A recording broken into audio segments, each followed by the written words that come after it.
our giving. Lord, we thank you for providing, being our Father who faithfully provides for us. Lord, we acknowledge as we give, as we have given, you will take care of our needs. In Jesus' name, amen. Can we all stand? We're going to read God's Word. Open your Bibles in 1 Corinthians 15, verse 1 to 11. 1 Corinthians 15, verse 1 to 11. We have a new series, but I want to read first the Word of God for us in this whole new series that we have.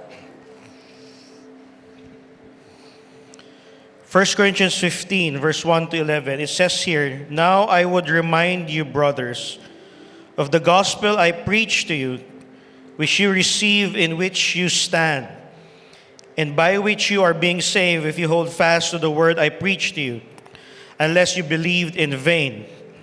For I delivered to you as of first importance what I also received, that Christ died for our sins in accordance with the Scriptures, that he was buried, that he was raised on the third day in accordance with the Scriptures, and that he appeared to Cephas, then to the 12, that he appeared to more than 500 brothers at one time, most of whom are still alive, though have some fallen asleep.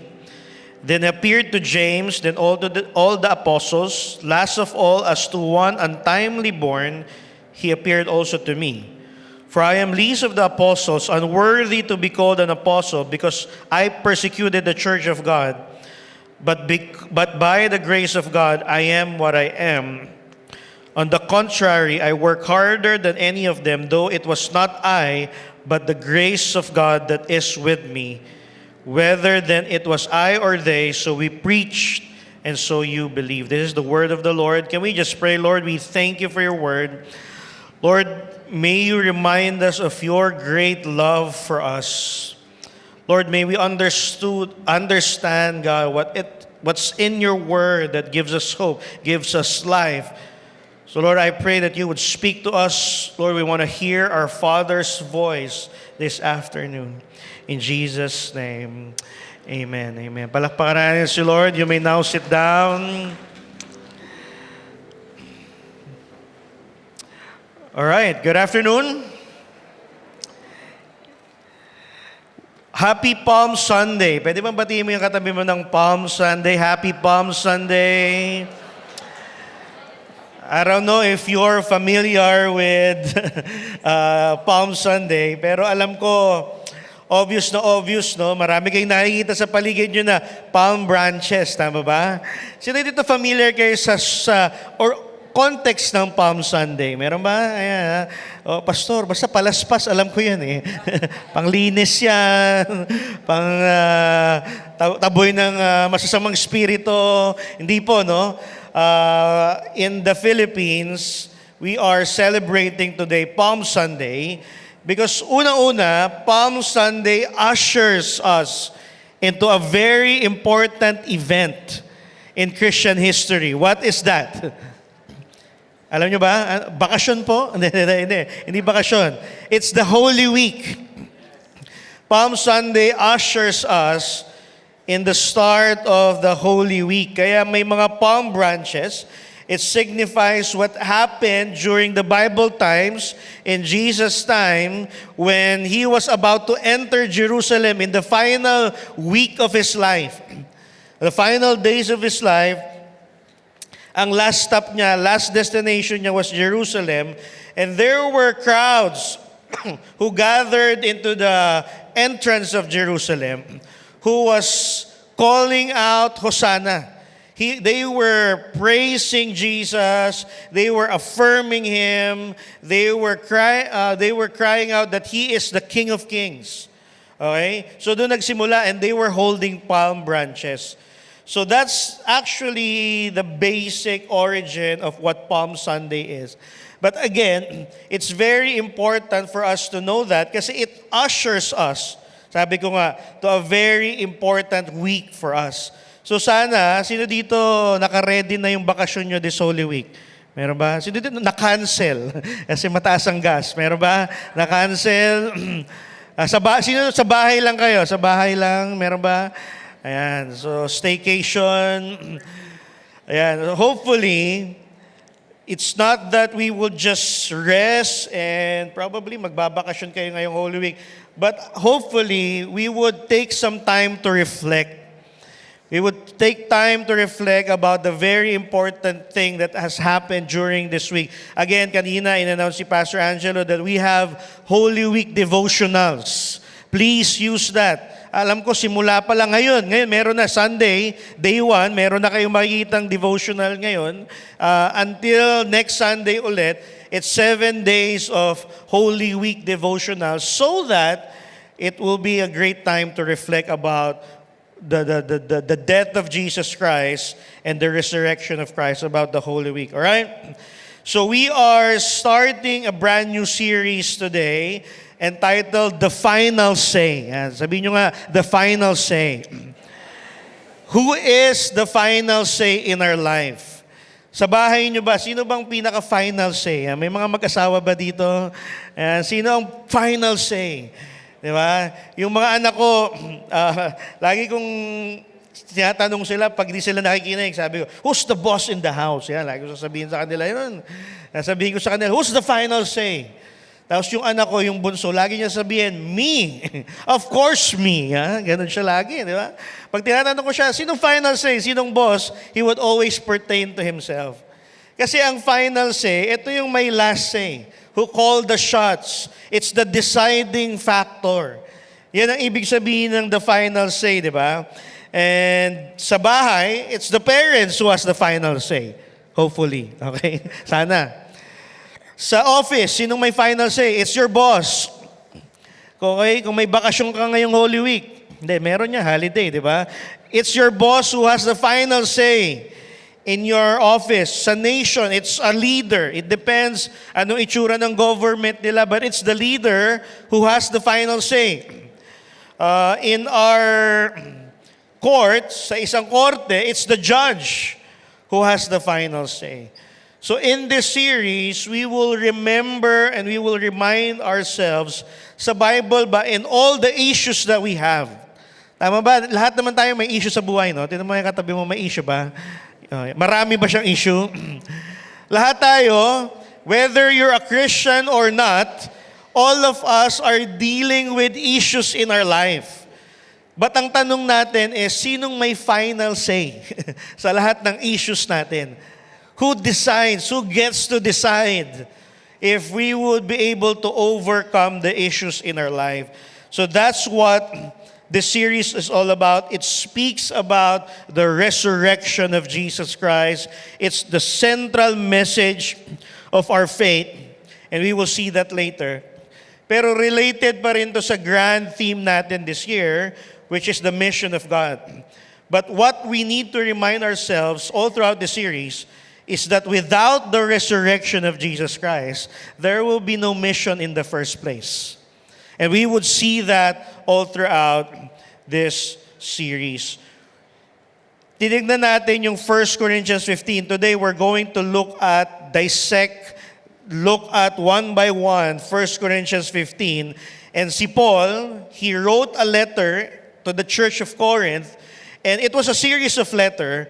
Pero itong letter, specifically in chapter 1 to 15, okay, he dealt with different issues. Sabi ko nga kanina, lahat tayo may issues. Kahit nagche-church ka, it doesn't matter kung nagche-church ka o hindi. You have issues in your life. We all have that. And si Paul, in the church, he dealt with many issues sa letter niya. From chapter 1 to 14, he was correcting some issues in the church. Eto, malito, there was division, there was immorality, there was people testifying about a false gospel na hindi naman totoo. So, ang daming issues. And in 1 Corinthians 15, Paul was trying to correct everything from 1 to 14. Pero, interestingly, pagdating niya ng chapter 15, 1 Corinthians chapter 15, sabi niya, etong sasabihin ko sa inyo, napaka-importante because this settles everything. This is the core of how we overcome every issues that we have. Lahat ng katanungan nyo, masasagot in chapter 15. So that's what this chapter is all about. So we're going to look at 3 questions and we're going to answer 3 questions this afternoon. Una-una is, what's the foundation of our faith? Saan ba nakatungtong? Ano bang foundation? Where do we stand? Okay? What is the center of our faith? Kung you're a Christian, may pananampalataya ka, you believe in something, right? Kaya ka nga naging Kristiyano kasi you have put your faith in Jesus Christ. But what's the foundation of that faith? What about Christ? Anong meron? So that's the first question that we're going to answer. And then, how would we know that yung pinaniniwalaan natin ay totoo? Baka naman nasabi lang ng, ano mo yun, ng katabi mo, nabalitaan lang, or nahila ka lang dito. How would we know that our faith is really real and it's true? So we're going to answer, what's the confirmation of our faith? What's our guarantee? Anong affirmation, anong validation na totoo yung pinaniniwalaan natin today? And lastly, we're going to answer, who has the final say in our life? Hindi lang sa pamilya natin, hindi lang sa trabaho natin, hindi lang sa career natin, but who has the final say in our life? So let's answer, look at the first question, what's the foundation of our faith? Si Paul, in verse 1, he made it clear. Ito yung gospel. Sino dito, naintindihan mo yung gospel kaya ka nandito? Anyone here? Naintindihan mo yung gospel? Na-preach sa'yo yung gospel. Sino dito, nandito ka ngayon kasi nahila ka lang, ililibre ka daw kasi mamaya ng wala naman, di ba? Sino dito, hindi mo alam ba't ka nandito sa church? Okay lang din. Okay? Hopefully you will understand it today. But I assume that most of us are here today, it's because we have understood what the gospel is. Kanina may nag-declare publicly ng pananampalataya niya kasi naintindihan niya, ito yung gospel ni Jesus. Ito yung story ni Jesus. And Paul, in verse 1, made it clear. Sabi niya, verse 1, now I would remind you. Para hindi kayo nalilito, sabi ni Paul, ang daming chismis dito, ang daming haka-haka, ito daw yung gospel, ito daw yung dapat paniwalaan, ito daw yung totoo. So sabi ni Paul, verse 1 pa lang, sabi niya, wala nang intro-intro, sabi niya. Sabi niya gano'n, now, I will remind you, let me remind you, sabi ni Paul, brothers, of the what? Of the gospel I preach to you. Kailangan clear. Kailangan gets natin. Kailangan naiintindihan natin what is the gospel. Why am I here? Why am I even singing songs to God? Ano bang meron doon sa lyrics na yun? Why does it touch my heart? Why is it real to me? Why do I lift my hands? Why do I even pray? Sabi ni Paul, it's the gospel that I preach to you that you receive and in which you stand. So the gospel, knowing the gospel, understanding the gospel, it's very important. Kaya nga sabi ni Paul, anong pagkakasabi niya? For I delivered to you of first importance. Grabe, no? In-emphasize na sabi niya, kalimutan nyo na lahat. Kalimutan nyo na lahat ng sasabihin ko this afternoon. Pero sabi ni Paul, etong sasabihin ko sa inyo, it is of first importance. Hindi nyo pwedeng makalimutan. Hindi nyo pwedeng i-set aside lang. Hindi kayo pwedeng malito dito. You have to understand this. It's of first importance. So isa-isahin natin. Para kay Paul, what was the gospel? Kaya tayo nagse-celebrate ng Holy Week, tama ba? Diba? Habang nagsuswimming ka sa beach, naman lang, ito yung gospel. Diba? Habang nagbubudel fight kayo, ito yung gospel. Sana naiintindihan natin. Kaya tayo may Holy Week because we're celebrating, reminding ourselves of the gospel. So ano ba yung gospel? Again, sabi ni Paul, 3 bagay. Una-una, that what I also received, that Christ died for our sins. Number 1, that in accordance with the scripture, and verse 4, sabi niya, pangalawa, that He was buried, and pangatlo, He was raised on the third day. So again, tatlo yung binanggit ni Paul. Isa-isayin natin mabilis. Yung gospel daw, this is the true gospel. This is the real gospel. Kasi nung panahon niya, ang daming nalilito. Ang daming, ang tawag dito, ang daming adjustment, ang daming nagbago, ang daming nagtatry dagdagan or bawasan yung gospel. So sabi ni Paul, simple lang, tatlo. It's the death of Christ, it's the burial of Jesus Christ, and it's the resurrection of Christ. In other letters, Philippians and his other letters, may isa pang in-include si Paul. Yung isa niya in-include, it's the life of Jesus Christ. He lived a perfect life, and then He died the death that we should have died. Pangatlo, He was buried and He was raised again. Pero dito sa Corinthians niya na letter, hindi niya binanggit yung life. Kasi ang issue ng mga Corinthian church, hindi naman yung nagda-doubt sila sa buhay ni Jesus Christ. Nagda-doubt sila kung nabuhay ba talaga ulit si Jesus Christ. So si Paul, pinasimple niya, sabi niya, ito na yung gospel. It's the death of Jesus Christ. He was buried after He died, and He was raised from the dead. So unang-una, Jesus died for our sins. So simple. Namatay si Lord. Yan yung kinakanta natin, di ba? Sa krus, nahanap mo ang kapatawaran. Tama ba? Sa kasalanan mo. Jesus died for our sins. That's the gospel. You did not die for your sin. You cannot die for your sin. It was Jesus who is the perfect sacrifice to die for our sins. Good Friday. Anong ginagawa nyo every time Good Friday? Good Friday and Black Saturday, it reminds us of the death of Jesus Christ. That He died for our sins. Kaya nga nung nasa cross siya, tandaan nyo nung nasa cross siya, when He was about to die, sinigaw ni Jesus, sabi niya, Tetelestai, it is finished, tapos na, mission accomplished. He died on the cross for our sins. Binayaran niya na lahat, fully paid. Okay? So sabi niya, it is finished. So His death on the cross was the fulfillment of His mission to die for our sins. It is finished. Kompleto na.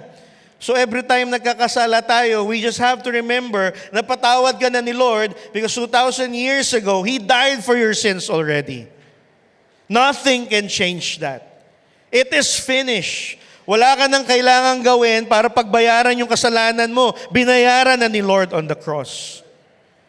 Wala ka nang pwedeng gawin para i-prove yung sarili mo kay Lord para mahalin ka niya.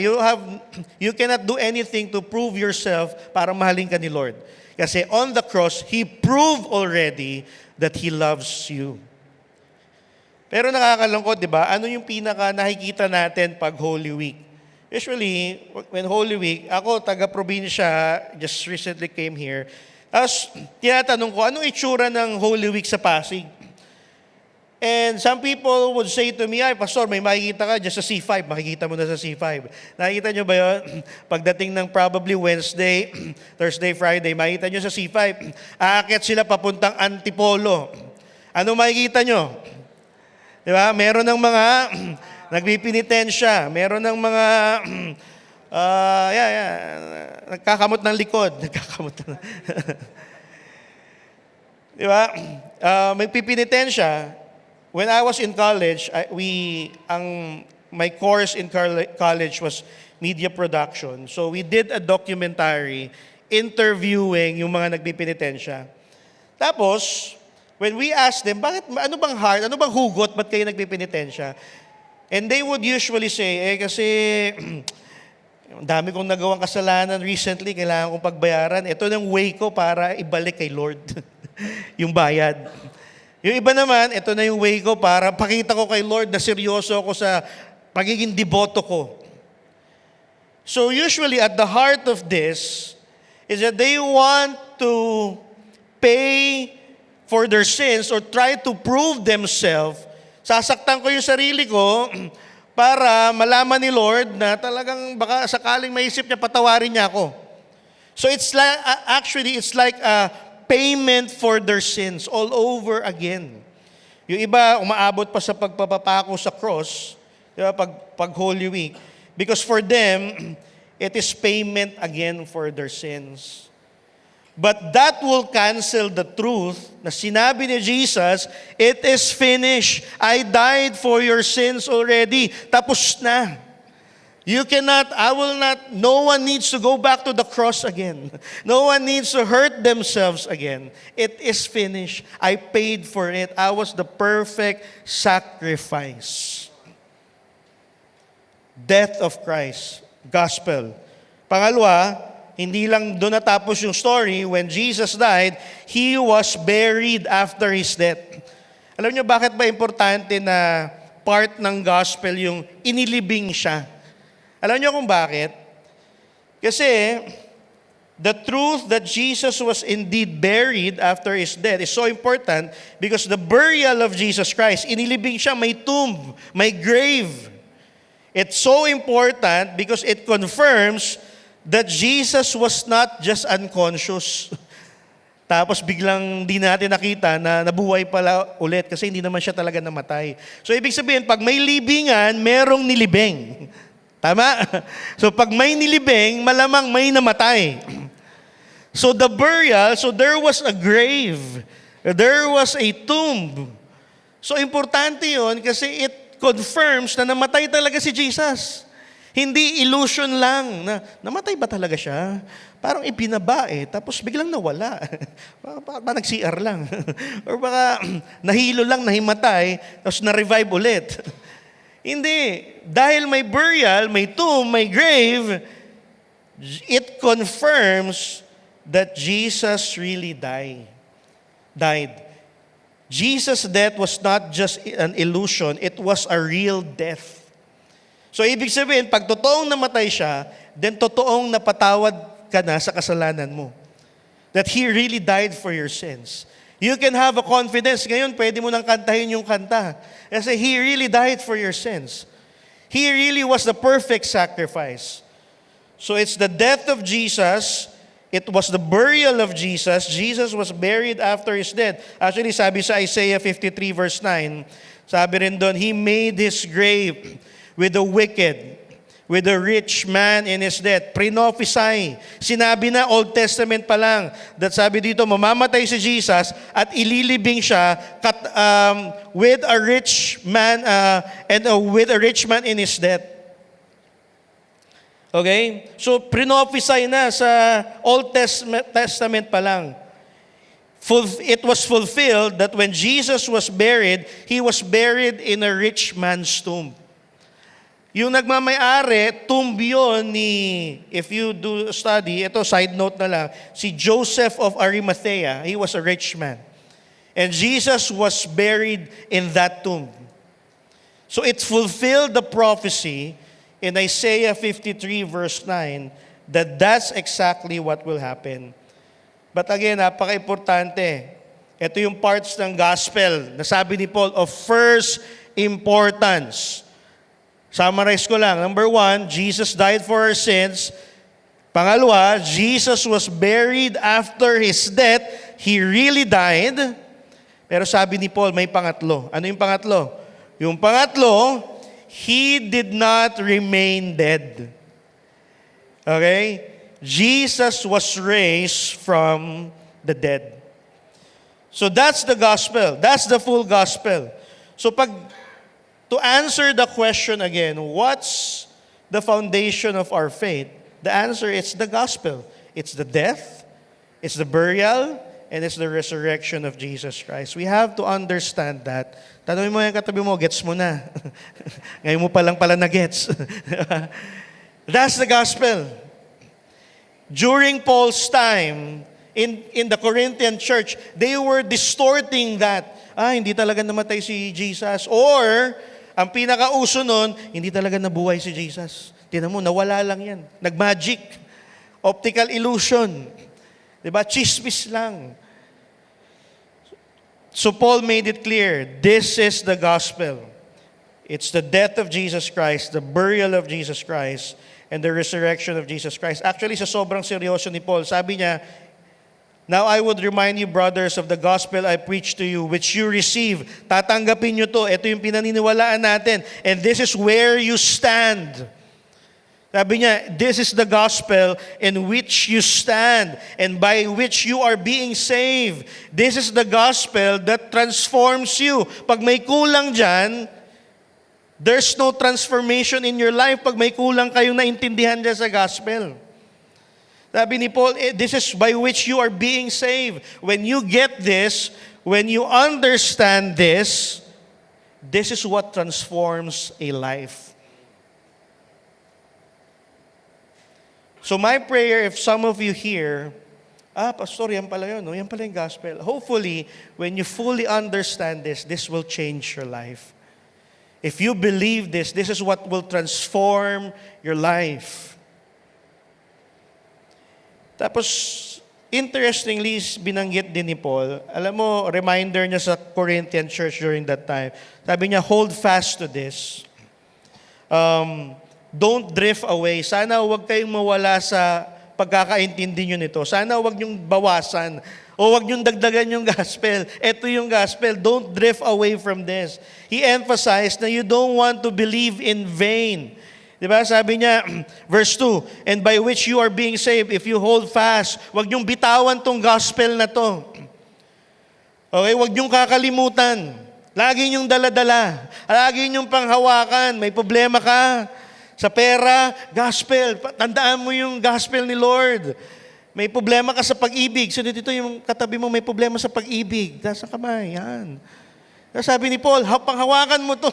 Ito yung gospel. Okay, huwag mong bibitawan. So sabi niya, unless you believe in vain, you don't want that. You don't want to live your life, tapos biglang yung pinaniniwalaan mo, kasinungalingan pala. Yun. Diba? Pag gumigising ka sa umaga, diba, ang pinapaniwala mo, ang gwapo mo. Yun, diba? Tingin ka sa salamin, ang gwapo ko talaga. Pero kasinungalingan lang pala. Mahirap mabuhay pag yung pinaniwalaan mo sa buhay, nakasentro yung buhay mo sa isang kasinungalingan. Tama ba? So sabi ni Paul, unless you believe in vain, yari, patay. Paul was dealing with some issues again in the Corinthian church, and they were drifting from the true gospel. Actually, ang pinaka-issue nila, one of the biggest issue in their doctrine, in their faith, was they were denying the resurrection. Naniniwala sila, sige, namatay si Jesus, naniniwala ako dyan. Inilibing si Jesus, naniniwala ako dyan. Pero, ang hindi nila pinaniniwalaan masyado, yung nabuhay si Jesus ulit. Bakit? Kasi in their culture, ang worldview ng some of the Corinthian church is that the body is bad. Kumbaga, waste, basura ang katawan, yung physical body. So yung spirit, pag namatay ka, buti na lang, iiwan ko na yung katawan ko. Kasi yung spirit, magpapatuloy, nakatakas ka sa katawang physical. Yun yung pinaniniwalaan nila. Para sa kanila, evil ang physical body. So nung nabuhay si Jesus ulit, di ba nag-resurrect siya, kasama yung physical body niya. So they could not understand that kasi for them, bakit mo bubuhayin yung physical mong katawan? Masama nga yan. Ang madumi yan. That's evil.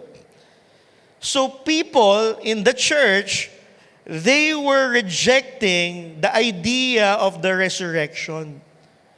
Kasi para sa kanila, hindi pwede yun. Kasi bakit bubuhayin ulit yung katawan? Nakatakas na nga tayo. Kasi yung spirit nila, paniniwalaan nila, mabubuhay even after mo mamatay, pero yung katawan mo hindi. But that's not what the Bible says. Kasi si Jesus, nung nabuhay siya, kasama pati yung physical body, nabuhay ulit. So they were trying to reject the resurrection. Actually, sabi niya sa verse 12, now, if Christ is proclaimed as raised from the dead, how can some of you say that there is no resurrection of the dead? Ito yung main issue nila. They were more accepting about the death of Jesus Christ, the burial of Jesus Christ, but they were doubting the resurrection. Di nila magets yun. They were rejecting. Kaya sabi ni Paul, naku, yung pinaka-importante pa sa lahat, ang nire-reject nyo. Yung pinaka-importante pa sa lahat, yung hindi nyo pinaniniwalaan. Sabi ni Paul, baliwala lahat to. Baliwala yung death ni Jesus, baliwala yung burial ni Jesus, it doesn't matter kung hindi siya nabuhay ulit. So, to answer the next question, what's the confirmation of our faith? Ang ibig sabihin ng confirmation, what would validate everything? Paano ko, pastor, paano ko malalaman na totoo yung sinasabi mo? Paano ko malalaman na yung Christianity, ito talaga yung totoo? Ito yung what saves us. How would we know that the gospel is really the thing that saves us? Cleanse us from our sins. What's the confirmation? What's the proof of our faith? So sabi ni Paul, eto na yon, verse 15. Sabi niya, unless you believe, you will believe in vain. Paul wanted to make clear that the gospel is where we stand. But if we believe something wrong, patay tayo, yari tayo. Imagine this with me. Kung si Jesus nabuhay for us, okay, He lived the perfect life, and then He died in the cross. Tama ba? And He was buried. Imagine kung doon natapos lahat. Namatay si Jesus, ang galing ni Jesus, namatay talaga siya sa cross, grabe. Yung suffering, di ba, mula sa Jerusalem pa lang, kasama niya yung Roman soldiers in prison, and then He walked hanggang Calvary, kinaya niya lahat, pinagdaanan niya yung matinding suffering. Grabe, ang tindi ni Lord. Pero imagine this, what if Jesus died on the cross? It's true. Jesus was buried, pero doon ang natapos yung kwento, hindi siya nabuhay ulit. What would be the difference? Kasi sa thinking ng mga believers during this time, lahat naman namamatay . Anong bago doon? Walang bago doon kasi lahat naman namamatay, tama ba? It was a common thing. Death was a common thing, right? So imagine if Jesus died, was buried, and the story ended there. That's not good news. Kasi para lang siya yung ibang tao na namatay din. Then He is not Lord after all. Then He is not really that powerful after all. Kasi, may namatay na namang isang hero. Tapos na naman, next hero na. Sino ba yung next magaling dyan? Kasi namatay din . So that's what Paul was trying to say. Imagine Jesus died and was buried but remained dead and buried. That's not the good news. But because Jesus rose from the dead, una-una, it was the validation. Validation of what? That Jesus is exactly who He claimed to be. Kasi sinasabi niya, Lord siya . Patunayan mo. Walang Lord na patay pa din. Tama ba? Pag Lord ka, mabuhay ka ulit. And that's exactly what He did. He rose again. So ibig sabihin, totoo nga, He is exactly who He said He is. He is really Lord. He is really our King. He is really our Savior. It was the validation of what He said and what the Scripture said about Him. Pangalawa, it was the vindication that He will do exactly what He claimed He will do. Kasi sabi niya sa mga apostles niya, mga disciples niya, mamamatay ako sa cross, pero huwag niyong kakalimutan, after 3 days, I will rise again. So the resurrection is actually the vindication. Uy, totoo nga, no? Ginawa niya nga. Nangyari nga. So it was the validation and the vindication that Jesus has done exactly what He said. Bakit importante yun? If Jesus did exactly what He says He will do, and if Jesus really is who He says He is, then we are exactly who He says we are. That we are really forgiven of our sins, and that we can trust Him. Pag may sinabi siya, gagawin niya talaga yun sa buhay mo.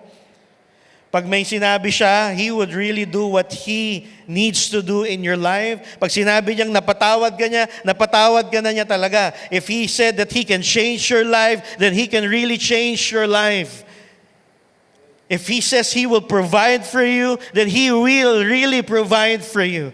If He says He will take care of your life, He will really take care of your life. You can trust Him. Because He rose again from the dead. But imagine, if Jesus did not rose from the dead, the cross without the resurrection is like a joke without a punchline. May nakilala ka ba dito yung nag-joke pero hindi naman nakakatawa? May kakilala ka bang gano'n? Nag-joke para, yung gano'n ka tumawa. Napilitan ka eh. May gano'n ba? Parang gano'n yung cross. Sayang eh. Hindi ko na-gets eh. Parang walang dating eh. It's like a purchase. Bumili ka pero walang resibo. So hindi mo mapatunayang sa'yo kasi nung binili mo, walang resibo.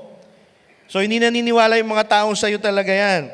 It's like a land without a deed. May lupa ka nga, pinagyayabang mo, pero wala naman titulo. That's what the resurrection, the cross without the resurrection. It's like a land without a deed. It's like an uncashed check. May check ka nga, 1 billion, hindi mo naman ma-encash. Bali, wala, di ba? Ganon ang cross without the resurrection. Naalala ko, pag nagpapagas ako, talagang kinukuha ko yung resibo kasi baka singilin ako ulit, napakamahal di ba? So nagpagas ako ng isang araw, naiiyak ako talagang pinicturean ko talaga. Sabi ko, tinaas ko talaga. So pagkataas ko, sabi ko, hawak ko ang bill. Sabi ko gano'n kasi patunay baka mamaya singilin ako ulit, kulang na lang, gumanyan talaga ako Di ba? Picturean nyo kasi mamaya singilin kayo ulit. Ay sir, wala po resibo, hindi ko pa nabibigay. Di ba? Mahal ng gas ngayon. Di ba? So it's the resurrection of Christ. It's the confirmation of the gospel. It's the proof. It's the receipt. It's the guarantee. It's the validation that everything in the gospel is completely true. Kaya tayo nandito ngayon. Kaya tayo pwedeng mag-pray kay Lord. Kaya tayo kumakanta kay Lord because it's true. Our faith is not a lie. We are truly saved and truly forgiven of our sins. Kaya sabi ni Paul, verse 17, and if Christ has not been raised, your faith is futile and you are still in your sins. And then also sabi niya, who have fallen asleep in Christ have perished. If in Christ we have hope in this life, only we are of all people most to be pitied. Ibig sabihin, pag hindi totoo yung resurrection, baliwala lahat, kawawa. Pagtatawanan tayo ng lahat. Uwian na. Pastor, ayoko na makinig ng preaching mo. Kasi walang kwenta lahat kung hindi nabuhay si Lord. The gospel has no effect in your life. You will doubt if He really loves you, if He is really Lord, if He really has forgiven you of your sins. So again, what's the confirmation of our faith? Ito pala, sabi ni Dr. Ricebrook, our co-founder in Every Nation, sabi niya, Christianity is really the only religion that puts the weight of its truth on one event, the resurrection. It really stands or falls on that. So again, what's the confirmation of our faith? The resurrection of Christ. It's our ultimate guarantee. Kaya next time, pwede mo na kantahin talaga yung mga kinakanta natin kasi sure ka. Sabi mo sa katabi mo, sure ka that He is really Lord, that He really loves you, that He can really make you overcome every issue in your life. So lastly, the last question is, who has the final say in our life? Alam nyo ba't ko ito natanong? Kasi pinakita to ni Paul in the next verses. He answered this question, who has the final say in our life? You know what? To answer this question, we need to see the whole letter of Paul. Kasi again, he dealt with many issues in the church. Again, there was division, immorality, idolatry, and many more. Pero pagdating sa chapter 15, he addresses all of this, and sabi niya, lahat ng issues natin sa church, bilang tao, the resurrection answers that. The resurrection answers that. Pero, sabi ni Paul, if the resurrection is not true, then we are still dead in our sins. So sabi niya, para maintindihan natin who has the final say in our life, alam nyo, ang biggest enemy, when you study the Bible, our biggest enemy is sin, but the effect of sin was death. Sa simula pa lang, yan na yung problema. Adam and Eve, when Adam rebelled against God, when Adam fell, death entered into our life, into our world.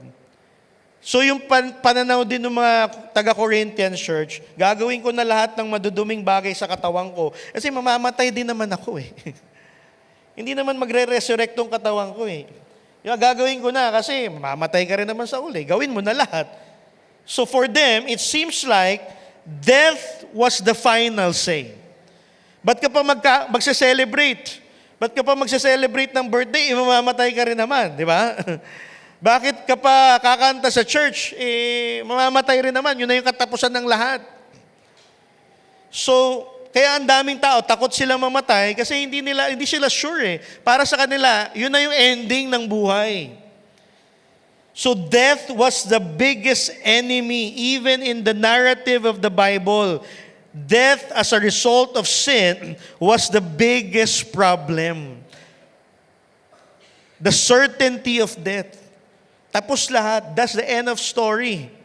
Death seems to have the final say.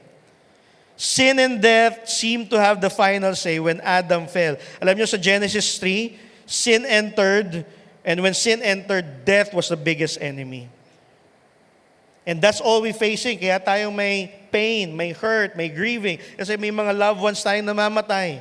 May mga close sa atin, kapamilya na namamatay. Maraming takot na mamamatay din sila.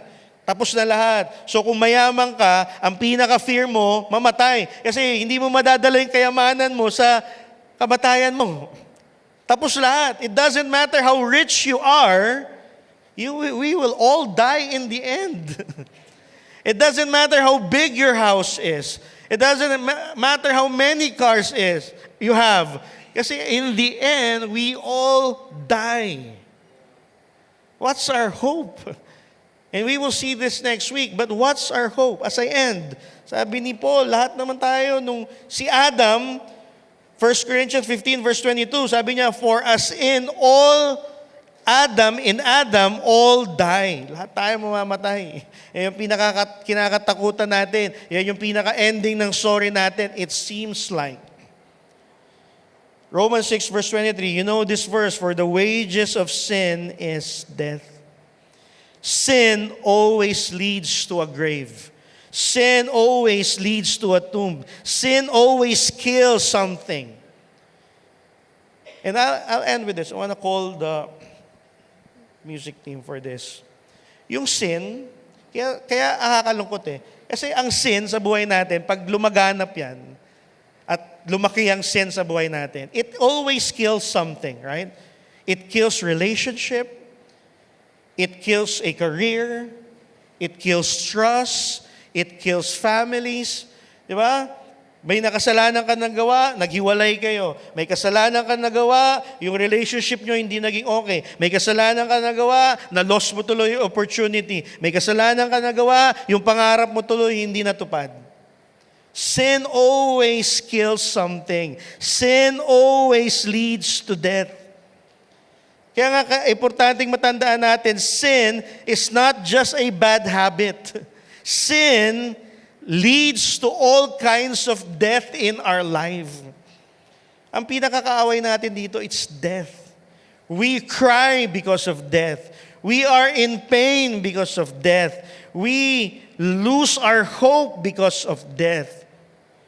But the good news is, it shouldn't be the final say. It shouldn't be the final say. So again, who has the final say in our life? It's the risen Christ. It's not death. It's not your sins. Kaya tayo pwede magka-hope. Pwede magka-victory sa buhay mo. Pwedeng mabago yung buhay mo. Because the final say is not death, it's not sin, it's the risen Christ. I want to read to you, the first Adam brought death, but the second Adam brought life. Remember that. That's the narrative of the scripture. Pero I want to focus it, I will end with this. In 1 Corinthians 15, sabi dito, and that He appeared to Cephas. After daw mabuhay ni Jesus on the third day, what happened? He appeared to Cephas, then to the 12. Then He appeared to more than 500 brothers at one time. Most of them are still alive, though some have fallen asleep. Now sabi niya again, verse 7, then He appeared to James, nagpakita siya, then to all the apostles. Tapos, sabi ni Paul, in the ending of the section, sabi ni Paul in verse 8, last of all, to one untimely born, He appeared also to me. Sino ba yung nagpakita? Alam niyo yung nagpakita? Hindi yung Jesus na nasa cross pa rin, na nakaganyan. No. You know who appeared to them? Who appeared to them was the risen Jesus Christ. So sabi ni Paul, actually sa akin nga rin, nagpakita si Jesus, the risen Christ. Tapos sabi niya, alam mo sabi niya, for I am the least of the apostle, unworthy nga ako eh. Kasi pinahirapan ko yung church, persecute ko yung Christian, dami kong nangyari sa Pasko. So, pag tinignan niyo yung buhay ni Paul, dapat wala na siya kay Lord. Dapat hindi siya apostle. Kasi ang pangit nung past niya eh. It seems to be, his past has the final say. Di ba? Sa story niya. Pero alam niyo, sabi ni Paul in verse 10, sabi niya, but by the grace of God, I am what I am. Nangyari na yung past. Past na yun. I am what I am.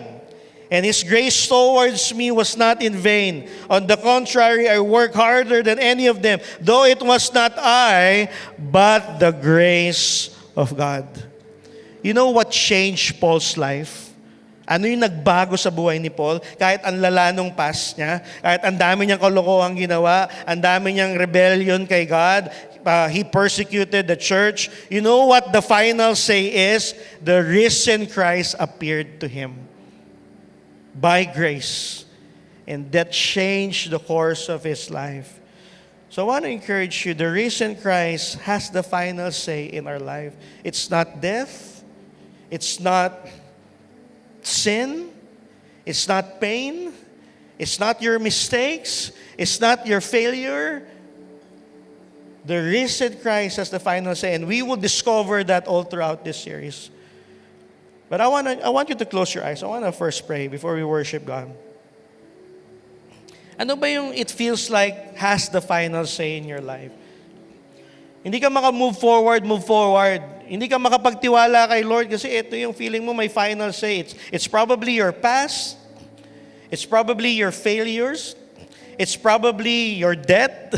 It's probably an issue in your life.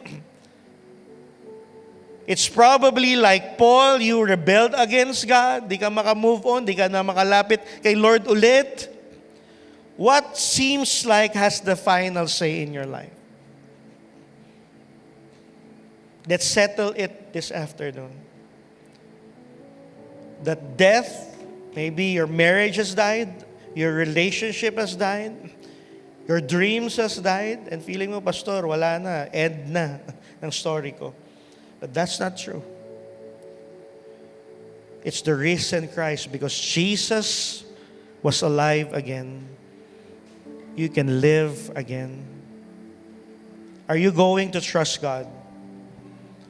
Are you going to trust the risen King? So I want to close your eyes. If you're here today, if you've never really trusted, naintindihan mo, yung pala yung gospel. Yung pala yung ginawa ni Jesus sa akin. Yung pala yung nangyari sa cross. Hindi lang pala natapos na namatay siya, nabuhay siya ulit. It's the risen Christ. I can trust Him with my life. I want to believe in Him. I want to trust Him with my life. If that's you, please close your eyes. Again, hindi yung past mo yung may final say, hindi yung background mo, hindi yung pera mo, hindi yung utang mo, hindi yung kung anong namatay sa buhay mo. Your story begins when you trust Jesus Christ.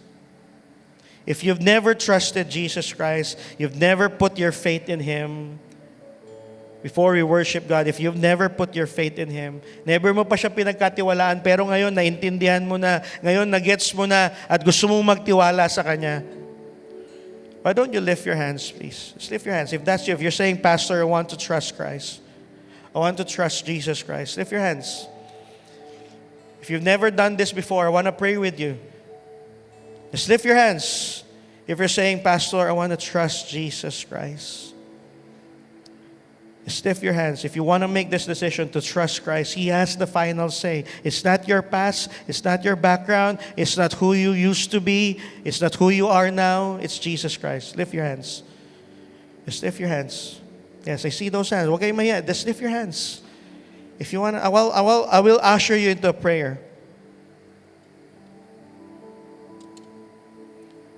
If you're lifting your hands, lift it up. If you're lifting your hands, can you pray this prayer with me? Lord Jesus, I trust you.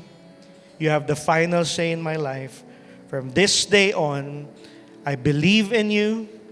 I trust you. I put my faith in you. I want to have a relationship with you. I decide today, Lord, that I am no longer who I am. Lord, my old life is gone. The new has come, and I receive it. I accept it. I surrender my life to you. I believe you. I trust you. I let go of my old life. And I receive your forgiveness. I receive your new life. I receive you. In Jesus' name. Amen. Amen. Palakpan natin lahat ng nagtaas ng kamay. Can we all stand? Can we all stand? And as we sing this song, can we remember how much Jesus loves us, that He has the final say in your life. Let's worship God.